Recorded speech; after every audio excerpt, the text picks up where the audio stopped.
That battery's dead. Damn. Okay, we are here Hey, how you again for another brief rally and discussion. Our bullhorn needed battery recharging, so we're just going to be talking. I'm going to let Eric talk in a minute. I just want to say the post about striking for safety, taking a vote to strike and have safety be the only issue is not a winning strategy, because there's so many other issues. And most of the people I've spoke with today, CTA workers, agree. We have to talk about more than safety, like wages, full-time jobs, rights. Okay, Eric, it's all yours now. That's right. And, you know, we're part of the Justice Coalition. Kathy and I, we're Local 241 and Local 308 members that are lawfully organizing to help make our union strong. One of the cornerstones of a contract that we need, and in fact, we are making our own contract because we don't trust what the lawyers are giving us, and that is full-time jobs for all. When it comes to part-time, when you got a clean record, no more than 6 months. That's it. That includes second chance. That includes FTT, the full-time temporary flagman, and other positions. These part-time jobs, we call them poverty time, PT, because the type of life that you have when you are in a part-time job is you have no dental. Taking care of your teeth, not taking care of your teeth is one of the #1 leading causes of disease. And when people put off taking care of their teeth, the rest of their health goes to hell. We have part-timers, whether it's 2 years or 8 years. They cannot live like this. We are a union. The unions should be at the forefront of progressive laws that are good for the people and not lagging behind minimum wage requirements. We are standing up, trying to inspire our coworkers to also stand up. Coworkers tell me, Eric, this will never make a difference. We tried this before. It doesn't work. That is because we quit. If you want to lose weight or gain weight, you don't just do it in one day. It takes months and years to get yourself in shape. If you want to bench press 300 pounds, you will never be able to do it because you say you want to do it.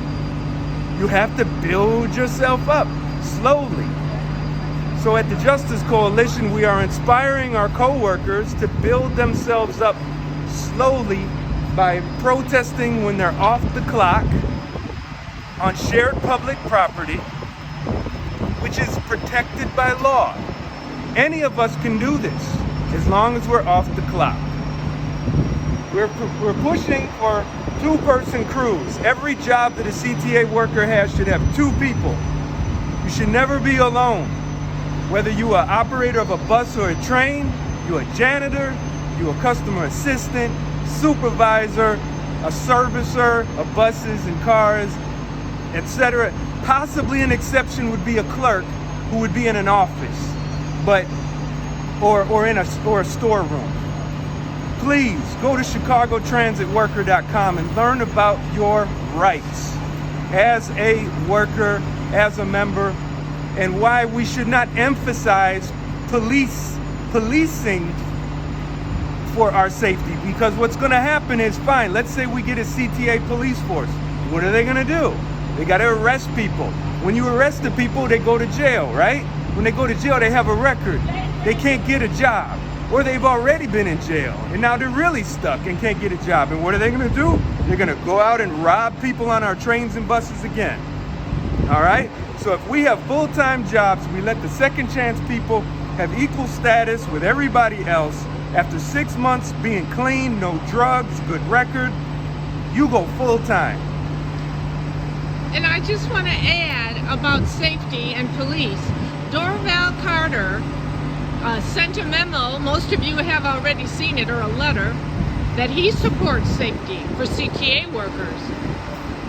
Well, what's he doing? Is he calling for more police? There was an article today that I posted, and I'll share it in these comments, that the police have killed more people during the pandemic than they did before the pandemic. The police are not instruments of safety. The police serve and protect the profits and property of the ruling class, and they enforce racist terror. That's what police do. The unions don't want to talk about that, but that's what they do. And it's easy to do that. It's easy to say, just call the police, call the police, call the police. Even the police will tell you, those who I've worked with that are decent human beings will say to you, I'm not trained to take care of people. I'm not a social worker. I'm not a nurse. I'm not a group home counselor. Right. They got a job to do, and that is to protect property. That's their job. Historically, police are to protect property. All right? We are not property. We are people. We have to have full-time jobs. And we have to have a dignified life. Right. Oh, and here's another thing. When I was talking to people today about we can't just focus on safety and strike only over safety. What about wages? And he said, yeah, but we can't strike over money. Well, how come that is a law?